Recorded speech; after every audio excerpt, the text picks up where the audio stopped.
Hello and welcome everybody. My name is Ryan. And I'm Heather. And this is Confidence Through Cabaret, the podcast. Hello and welcome. Today we are joined by an incredible friend of the Confidence Through Cabaret group, a Reiki practitioner, a meditation practitioner, life coach, and the founder of the Sisterhood of What Next group on Facebook, the amazing Deborah Attella. Hey Deborah, how you doing? I'm awesome. Thank you guys so much for having me. I'm so happy to be here. I'm so happy we connected. I know, right? Thank you so much for being with us and for joining us. We're such a fan of everything you've been putting out, and you have a load of new projects actually in the works, which we'll get to. We'd love if you could tell our audience just a little bit about yourself and about how you got started on this journey. Okay, so how far back should I go? Well, as far back as you need to, as far back as you would like. All right. No major therapy issues. Yeah. No. Right. I worked them all out. I'm good. My shadow's so happy with me. I'm all good. In 2005, I was 36 years old. So you could do the math to figure out how old I am now. I was 36 years old and I'm a happy wife and mom. We have 3 little kids at the time. And I had a massive hemorrhage, a massive GI hemorrhage. Saw the white light and I was like, oh no, I'm in the light. Like I knew it. And I was like, uh-oh. And my cousin, Laura, who died in 1992, was behind me in the light. And I knew she was there. I could feel her and I could turn my body, just my head, like as much as I could over my left shoulder and could see her full physical form. And we called each other Bud. And I was like, oh my God, Bud. Oh my God, let me hug you. And I wanted to turn my body to the left and hug her. And she wouldn't let me. And she kept pushing my shoulder and pushing my shoulder. And I was saying, stop it. Let me hug you. Let me hug you. Not understanding that if I hugged her, I wasn't coming back. And she just kept pushing me and pushing me and pushing me so hard until I sat up in the bed. I was in the hospital. I was in the emergency department. And I was like, what just happened? She immediately was there again, but she was in energy form instead of full physical form, like Tinkerbell, like a little like light, right? Like a little fairy light. And she was whooshing all around. I could feel her. I could hear the energy go whoosh, whoosh, whoosh, whoosh, every time she came past me. And she would check all the monitors, check every like medical professional that came in to see me. And when that happened, my husband was not with me at that point in the emergency room. They bring him back and I'm like, oh my God, do you see her? And he's like, what are you talking about? I'm like, do you see Laura? And he's like, Deb, shut up. They're going to get you a straight jacket. Like, stop talking. What are you talking about? You don't see Laura. Like, you're fine. You don't see her. They brought me to intensive care. And when I got into my room in intensive care, she was all over the room. Like she beat me to the room. She was there before me. And now she's everywhere, like in that little light, swooshing all around, checking everything. And the nurses are trying to talk to me. And I'm saying to my husband, like, oh my God, look at her. She doesn't know what she's doing. Why is she looking at all this stuff? And he's like, shut up. Stop talking, stop it. And I'm really, as you could tell, animated and like louder and expressive. And my husband is like very quiet and he's not, excitable, but he's like, damn, I can curse, right? Yeah. He's like, shut the fuck up. They're going to put you in a fucking straitjacket. Like, what is happening? And I'm like, just look. So then everything calms down and we're in the room, the 3 of us. And I say, oh, look at your dad and your brother. And my father-in-law passed in 2000 and my brother-in-law passed in 91. And they were sitting in the corner of my room. So I got into intensive care on a Saturday morning and they stayed with me, all 3 of them, until Wednesday night, because by Wednesday night, they knew that I was okay and out of the woods and I just needed to heal. And whenever my husband was in my room, my father-in-law and brother-in-law were there, but Laura was there 24/7. So like they were clearly his support, not that they wouldn't do things for me, but they were his support to hold him up because, like, here's his wife possibly dying, leaving him with these 3 little kids. And then she was there to, like, make sure everything was okay. And, when I tell the story, people are like, well, that's incredible. Were you surprised that that happened? But I wasn't surprised because I've always felt things. I've always been really intuitive, but I shut it down for a long part of my life because I would get in trouble for it a lot as a kid. I would, comment about people that in our family, mom, he's bad. I don't like him. I don't like the way he feels, or she's lying, or they're going to ask you for money, or they're going to do this, this, and this. And I would get in trouble all the time. So I kind of shut it down for a long, long time. And, I did know that whenever I listened to my intuition, things went easier for me, even if I didn't tell anybody about it. And when I didn't listen, things were not so great. So I, like, fast forward like almost 6 years after that experience, my husband and I bought a business, a retail business from someone that we knew. And this person was in a relationship with someone that my husband and I had known almost all our lives. So, right, instantly, like, that person's trustworthy. Sure. So, not true. So, I knew inside of me, like, don't do it, don't do it. This isn't right. Yeah. But I wasn't paying close enough attention to where the voice and the feelings were coming from. It was a huge financial investment. So, of course, I would be nervous or scared, right? To, like, put us in debt to do this. And so I just kept saying, oh, I'm just scared. Of course, I'm scared. We don't have debt. We're going to have debt, like, out Sure. the Fractional. wazoo. Right. Yeah. Well, it was my intuition, not fear, Mm. saying to me, just like, so what I've learned to differentiate is intuition is like quiet and strong. It doesn't fight back. Your ego fights back when, and it gets loud and bossy and wants you to, it gives you like a time limit and stuff. Whereas your intuition's just steady and soft, right? And I didn't know to differentiate the two at the time. We enter into this business deal. We buy this brick and mortar, and my lease, I knew that I could get out when the lease was up. So we do it and incur hundreds of thousands of dollars in debt. They were not honest and truthful about a lot of things, led us astray. It's our responsibility to ask the right questions. We didn't know the questions to ask, nor did we know the right people to seek out. I know now, right? Yeah. If somebody wants to buy a brick and mortar, let me know. I'll help you out, tell you what to ask. So we didn't protect ourselves the proper way. And we came out of it in hundreds of $1,000s worth of debt. Luckily, I stepped into a job. I gave the landlord the keys to the business, to the store Sure. on a Monday, and I went to work on a Tuesday for a friend who needed help in his office. He's an optometrist. And I was like, all right, it's a no-brainer. I'll answer the phones. I'm not going to, whatever. I just need to, like, decompress, right, and relax. But while we had the store, I was so stressed out that I needed to do something because I was really afraid I was going to hit somebody. I was going to end up, like, in trouble because I was, people would come in and hassle me about the price of things. Right. And look, I grew up in Philadelphia. Philadelphia kind of has a reputation for a little bit of attitude. And I had a lot of attitude in there because I was stressed out constantly. Right. And I couldn't believe people would haggle with me over a card, like a greeting card that cost $1.39. Why are you going to fight with me about the price? You don't go into a department store and fight about the price. Right. Don't go into a mom and pop store and argue. Right.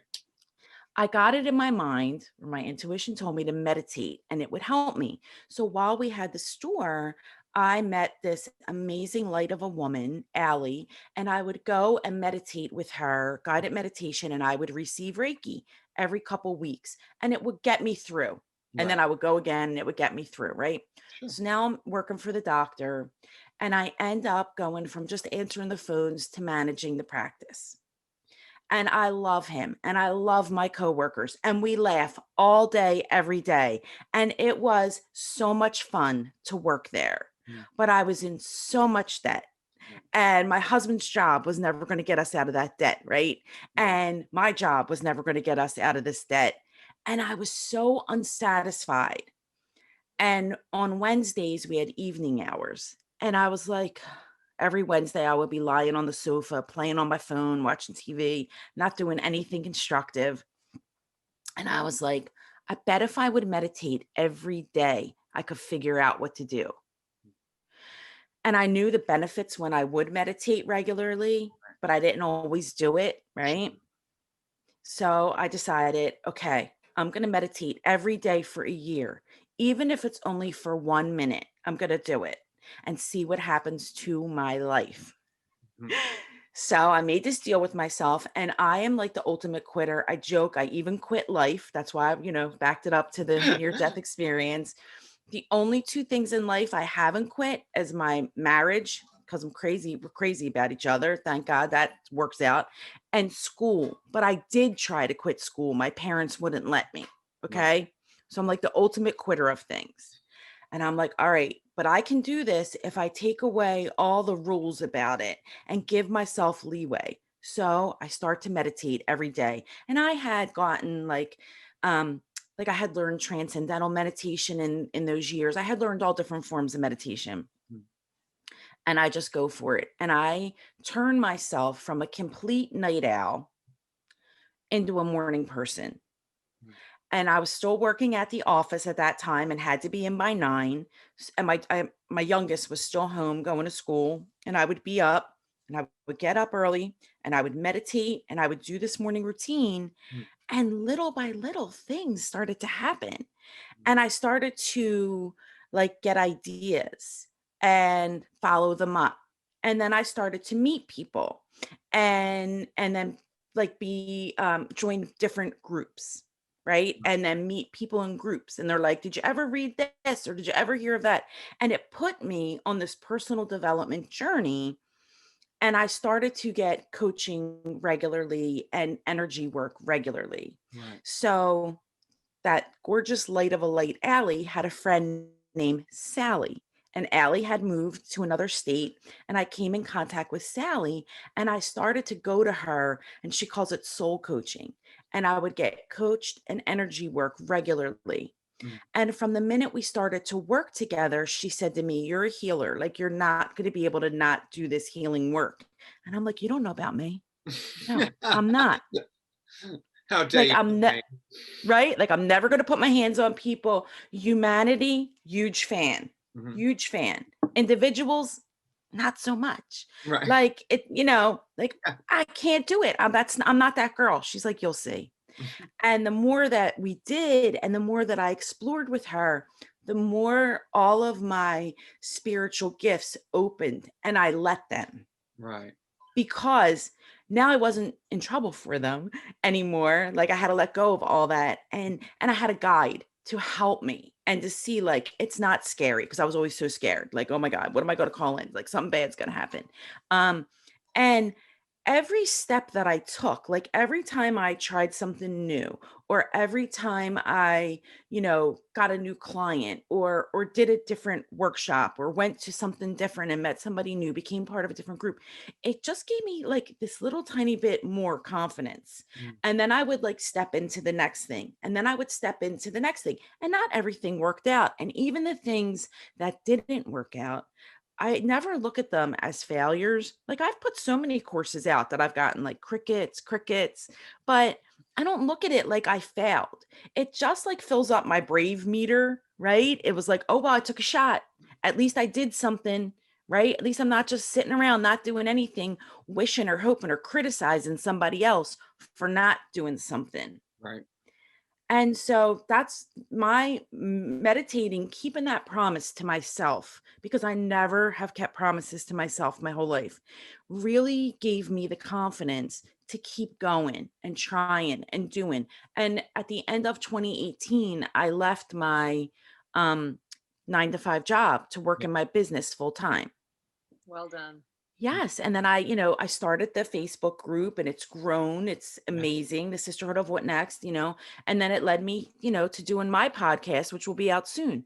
So it all came from me just being willing to like shut up for a minute a day and, Right. sit, That's incredible. You have such an incredible story. I think it's wonderful, and I love that. Thanks. Thank you for sharing this with us as well. Sure. It's such a pleasure. I mean, one of the things that you talked about within that I found really interesting is the idea that sometimes we have aspects of ourselves that actually are really positive, but Mm-hmm. because people don't understand what those aspects are or see how that they can work or where they fit within traditional roles or whatever, they kind of try and divert it or stop it or squash it. So in the process of understanding and learning to fall back in love with your gifts and to trust on them, Mm-hmm. what was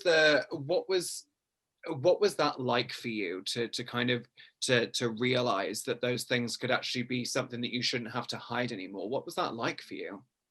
It was liberating Yeah. because I, even as a kid, I knew that it wasn't me. I knew it was their shit that they couldn't handle.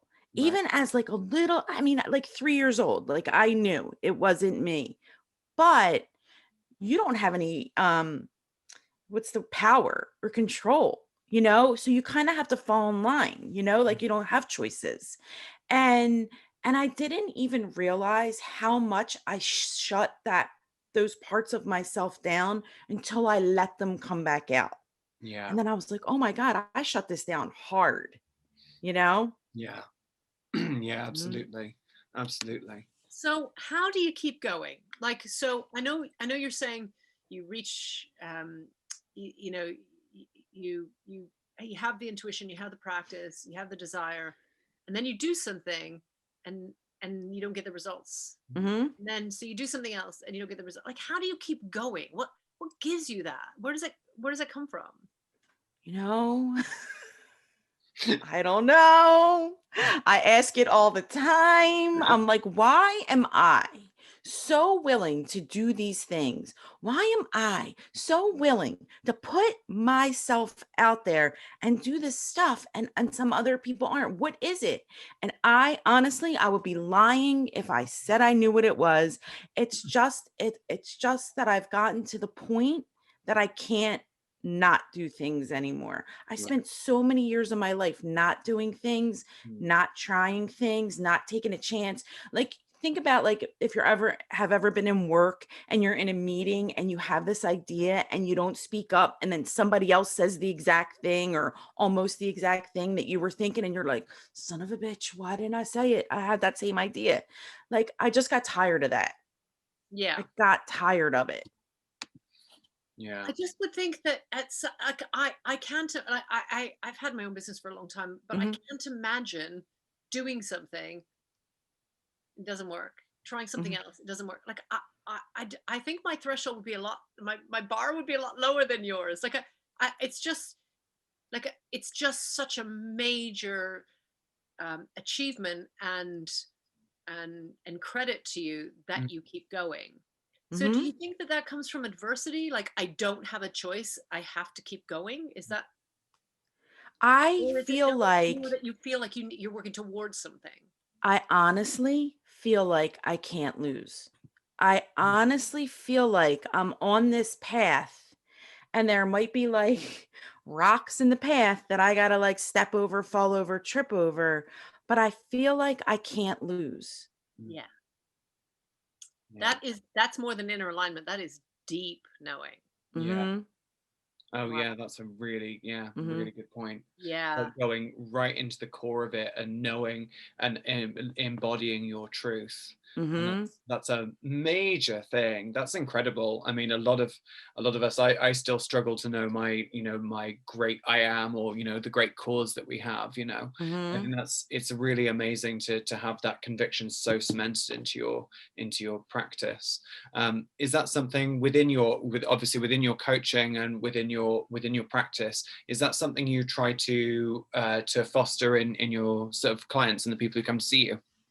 Yes, but it all comes down to being able to trust into yourself, right? Right. Being able to differentiate those different voices Mm, of this is fear and my ego, or this is my intuition, or, some people say like God voice, God energy, or universe, source, whatever you want to call it, and being at your higher self and being able to differentiate where it's coming from. mm, So, what I've learned to do and what I help my clients do is to really pay attention to the feelings that we get in our body, to know what you feel like in your body. mhm, And I was so disassociated from my body for years. I mm, didn't even know that I was disassociated from my body, you know? yeah. And people would say to me when I started on this journey, like, "Oh, you're all in your head. You're not in your body." And I'm like, "Mm, my fucking body. Like my arm hurts, like my back hurts. Like, what do you mean I'm not in my body? I got a sore throat. Like I'm in my Yeah. body."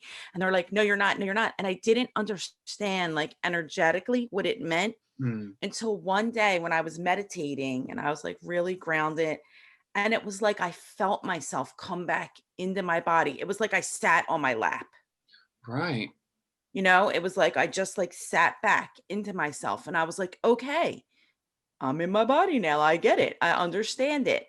And I would never pay attention to the sensations that I would get. Yes, if things were creepy, if a person was creepy, a situation was creepy, those feelings. Your body kicks in for protection, right?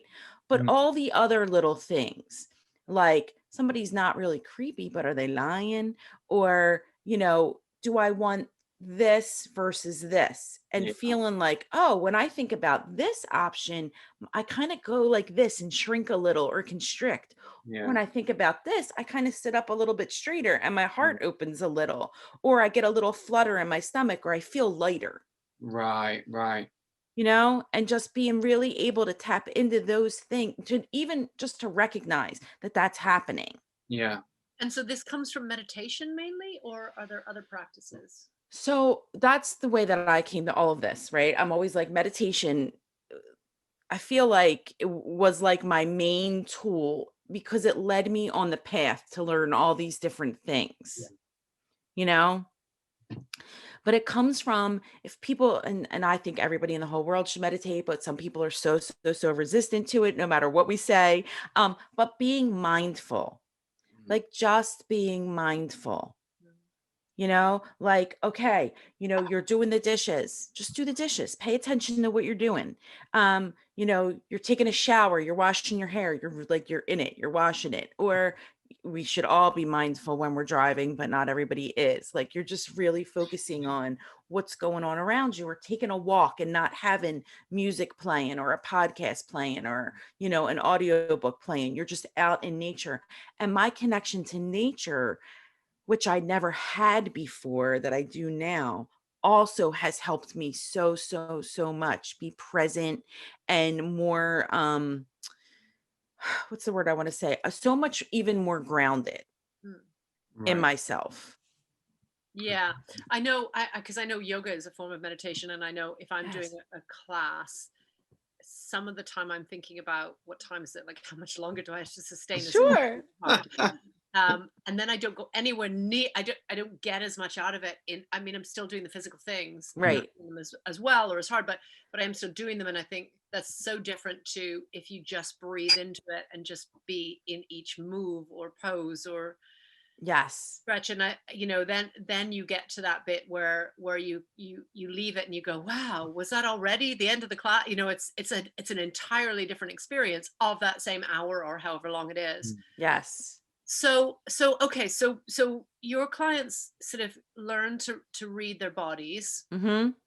and then what do they do with that? Do they follow their intuition, or what happens when they can feel their body. What's next? So it's different for everybody, right? Like some people are going to use that as their what's the word I want to look for? Like guideposts to help them make their decisions, right? So when clients come to me, everybody has like they're working on a goal, right? And I even hate that word. Like, oh, I got this goal. I want to write this book, or I want this new job, or I want this house, or I want this, $7,000 purse, or whatever it is that they want.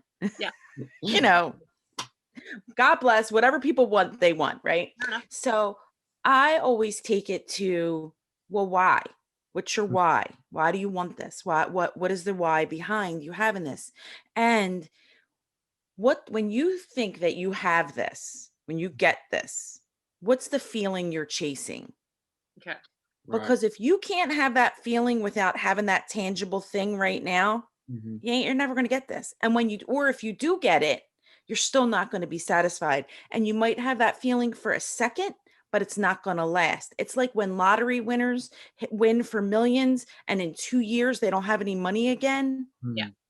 They didn't feel worthy of having that money, of being somebody who had money.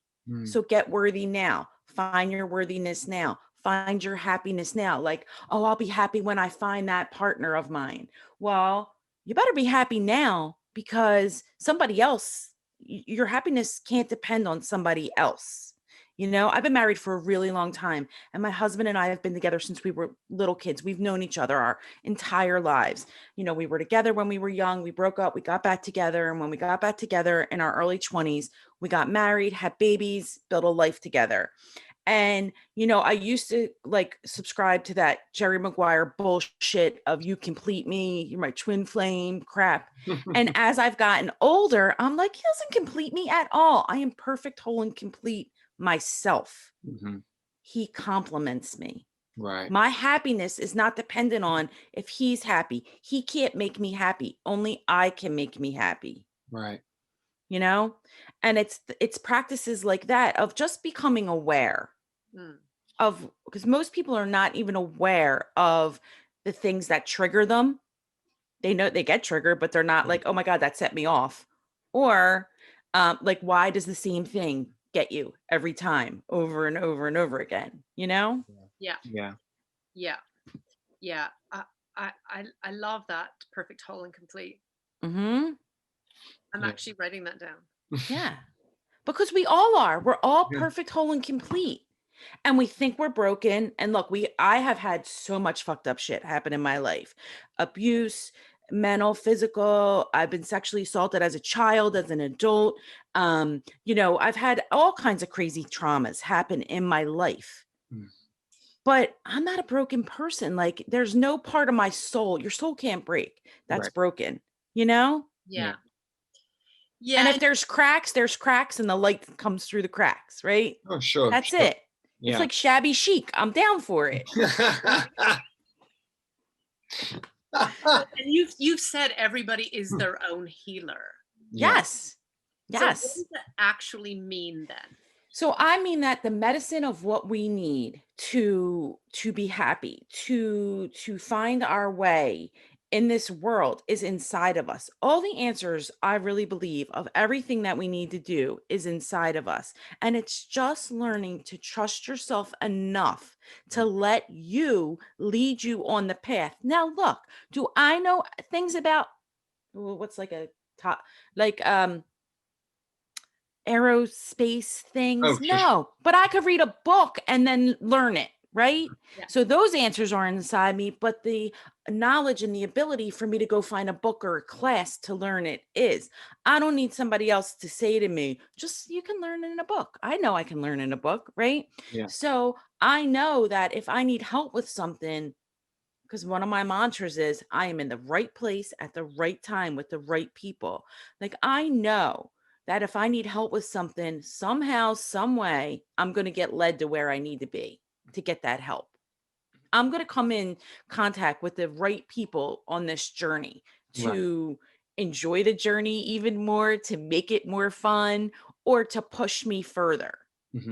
Yeah. And everybody has that, but we give that power away. Well, what do you think? Should I Ah, do this? Should I not? Should I wear this? Should I say this? Should I not do it? Like, we give it away. And other people usually respond not in your best interest, but from their fears. Mm. And so now you're not doing crap because, your mother, your sister, your brother, your uncle thinks that, you might look foolish if you go stand on stage and do this. Mm. But that's because they're afraid to do that, Yeah. you know? yeah. Yeah. I can hear my mother's tone of voice of, don't do that. You don't want to make a fuss, or what will people think, Yes. Yeah. all the time. And I think it's really interesting when you're in a relationship and you say, I was embarrassed by them, like if your partner does something, or the person that you're there with does something, Uh-huh. it's not an embarrassment for you. It's It's their not. embarrassment. It's just your fear. Yeah. Exactly. And maybe nobody else thinks that the thing that they did is embarrassing in any way. Yeah. Yeah. But you have some issue with it, and that's on you, Yeah. Yeah. Yeah. Yeah, absolutely. Okay, so how does one start this journey? So, I mean, obviously, we'd love it if people would get in touch with you and Mhm. Mhm. explore that. But if they wanted to kind of know that they could meditate or they could get in Mhm. touch, Mhm. and people will use the excuse, I'm really busy, and the answer Yes. is always, well, Yeah. if you're too busy, then you need to do double. It's just you need Yes. even more. But like, I can remember not knowing. I knew what meditation was, but I had Mhm. no idea how to do it. Mhm. And there's lots of stuff online, as you say, or you can read a book, or there is lots of stuff. But what I've found is that there are so many ways in. Becomes dizzying. Yes. And then it does. It's just Yeah. like, where do I? It's like huge topic. Yes. So I where? always say start with your breath. Okay. Like our breath, and my teacher Sally's like taught me that, and it's so much sense, that your breath is the most intimate, your relationship with your breath is the most intimate relationship you will ever have. It's been with you from the second you came into this world, and it will be with you until the very last second you go out in this world, right? So I Yeah. always come back to breath. And taking a deep belly breath, just filling the belly with air all the way up as much as you can, and then exhaling and bringing the belly button like you're sucking it into your spine. You're letting the air out fully. Mm. That's a meditation. Taking one deep belly breath is a meditation. And when we breathe like that, it starts to put us into our parasympathetic nervous system of rest and digest. And it gets us out of fight or flight where we live, where we're not supposed to live. We were made to live in rest and digest, Right. and enjoy. But we're so in survival most of the time Mm. that we're shallow chest breathing and we're not in our belly. So, from me practicing this so much, the second I start to breathe into my belly, which I pretty much breathe there all the time. But when I consciously, breathe into my belly, my body's like, oh, thank you. Oh, she's taking care of us right now. Right. Yeah. You Yeah. know? 'Cause it puts oxygen all the way through, which every Yes. part of your body needs, not just your chest. Not just your chest. Right. Right. Yeah. Okay. But Deborah, I don't have time. You're breathing anyway. You got to breathe anyway. Okay. Set a Yeah. timer. So what I did in the very beginning was I would have timers on my phone going off constantly. Right. And when I was at work, when I worked for the doctor's office, they would be like, your phone is beeping again. I'm like, shut up. You don't know about me. You don't Yeah. know. And there was this I hope little that's your response cubby. for everything. Everything. That's my response for everything. There was a little cubby behind, the desk, like in the front office. And I would be like in the cubby, get my phone, and it would be like, take a deep breath. And then I would just like take a deep breath and then go do my work again. Or it would be like, be grateful. And then I would like just take a second, and whatever I saw, the first thing that my eyes landed on, and I would express gratitude.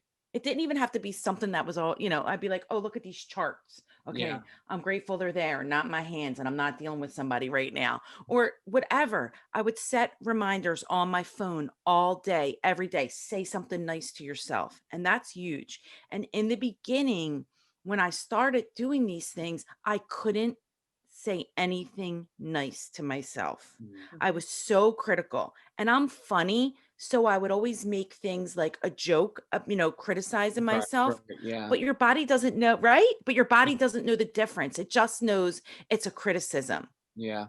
Sometimes it is really funny, but it's still not good, Yeah. right? So I read this somewhere, I don't even know where, but I had read that if you can't give yourself a compliment, then to just say thank you because it'll shut the negative talk off, right? Right. So I would start to become aware that I was, saying all this crap in my Right. head. And at first it was like this, thank you, thank you, Right. thank you, until it was like, thank you, until it was like, you're so cute, shut up, you're good, look at you. Right. You know, you're Yeah. so smart. You got this all figured out. Like you are this or you are that, until I was Yeah. able to do that. And look, do I still say shit to myself? Yes. But do I catch it right away now? Yes. And do I flip it quicker than I ever could before? Yes. It's just everything's a practice.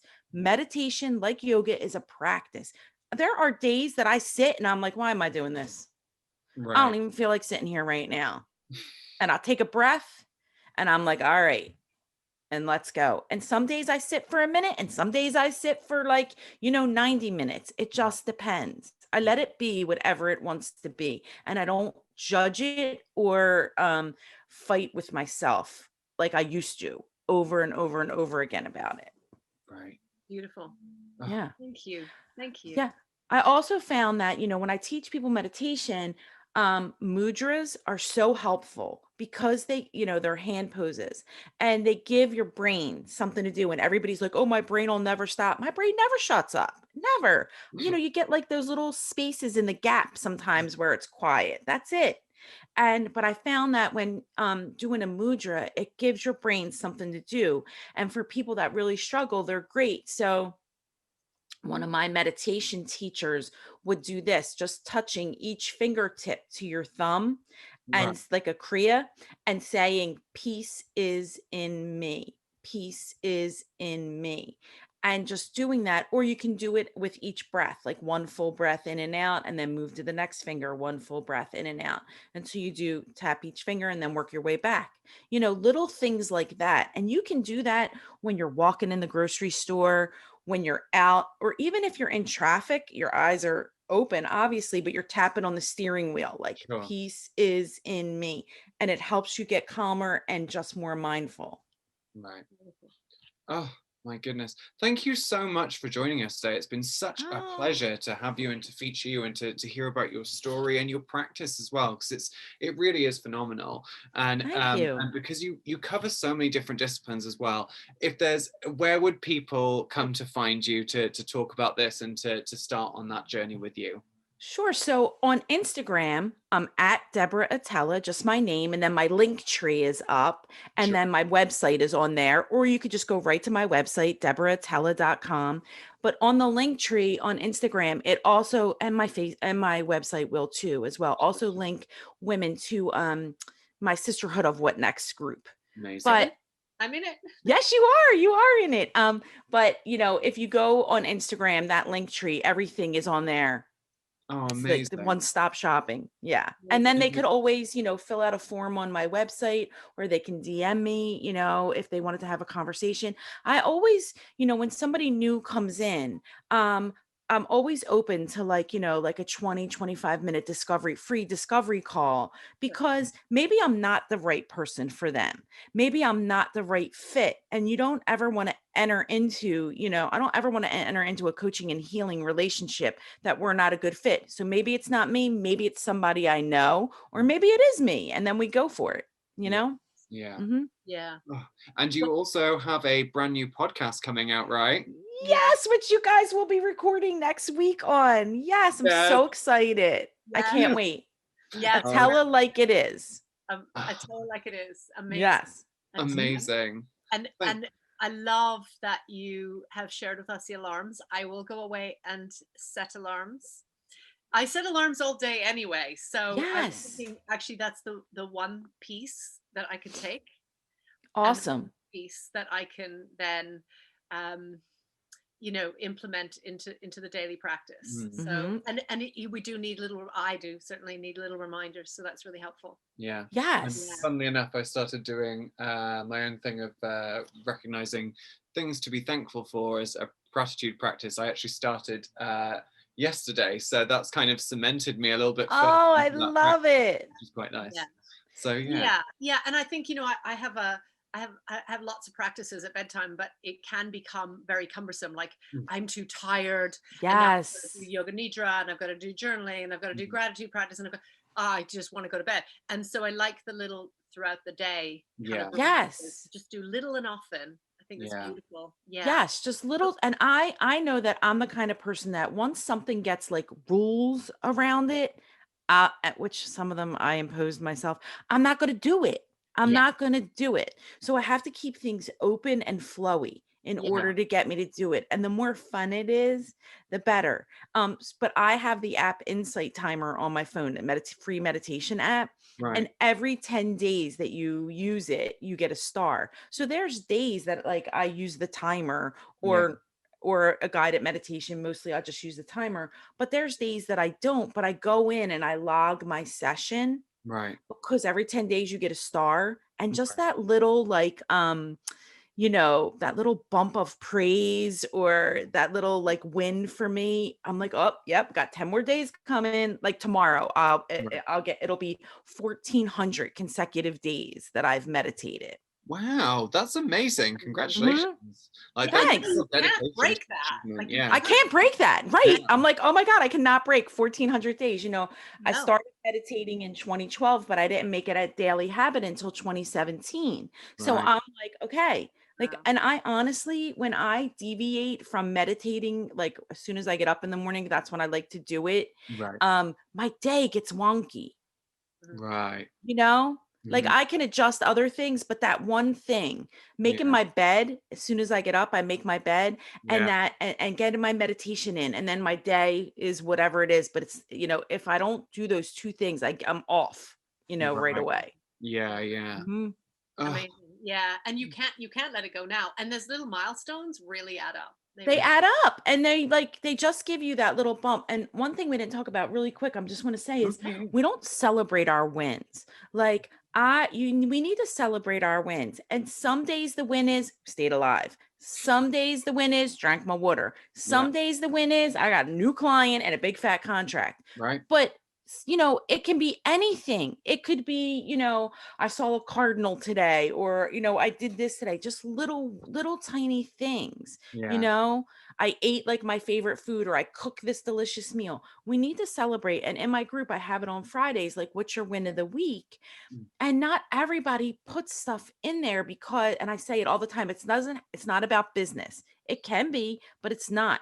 Like, Mm. what's your personal win? What are you proud of that happened this week? Because then it locks that good feeling into our nervous system when Right. we celebrate ourselves. And then it gives you the confidence to be like, okay, I can draw that up when I need it, when I'm feeling low. I know how to draw that feeling up. I Yeah. have had success at something. Let me revisit it and let me move forward. Mm. nice. That's Yeah. beautiful. Mhm. Okay, so I have 3 really quick questions for you. Okay. And we didn't even discuss this. And even Okay. Ryan's like, what are you doing? Oh, what? So but I wanted to ask you, and I don't want you to think about it. So if you were on a stage, on an actual stage, Uh-huh. and you were performing, Uh-huh. what prop would you want with you? Ooh. Oh, like a cane and like a top hat. Oh yeah. Like real like Liza Minnelli or Julie, Judy Yeah. Garland. Like Yeah. Yeah. yeah, yeah. Oh, Uh-huh. Amazing, perfect. amazing. Yeah. And what would your stage name be? Oh. Oh my God. I don't know. I love this All question. I keep thinking, this is the first thing that came into my mind. I'm gonna crack up. Like Starletta from oh my God, Birdcage. Oh yeah, Starina. Starina, that's what came into my mind. I don't know. Except that yours I is am fully Starletta. in. Starletta, I am Starletta. fully into that. right? Oh. Yeah. And what is your favorite life lesson? My favorite life lesson. Oh. Oh, my favorite life lesson. Really, I can do anything. Ah, yeah, you I can. really can. Yeah, I love that. yeah, you can. We all really can. Yeah. It's just believing that you can. Yeah. You know? Yes. Yeah. Thank you. Thank love you. This has been such a delight. Thank you. Thank you. This is so much fun. Oh my goodness. Honestly, it's been such a pleasure. Everybody, thank you so much for listening to the podcast today. It's been such a pleasure to have Deborah on the cast with us, and we can't wait to, of course, see more of you, and we can't wait to hear about all of the stuff that you've got coming up and got planned and is releasing over the next few weeks. It's been such a great time with you today. Thank you so much. I Thank have you one both. final question. Yes. Would you like to indulge us and take part in our final sign-off affirmation together? Of course I would. I would be honored. Yay! Yay. So thank you everybody for listening. Remember to check out the podcast, but also go and join up to our website, www.confidencethroughcabaret.com. It's been an absolute pleasure. My name is Ryan. And I'm Heather. And I'm Deborah. And we're here to remind you that it is your body, your world, your world, your stage. your stage. Yay! Thank you so much, everybody. Goodbye. Bye. Thank you.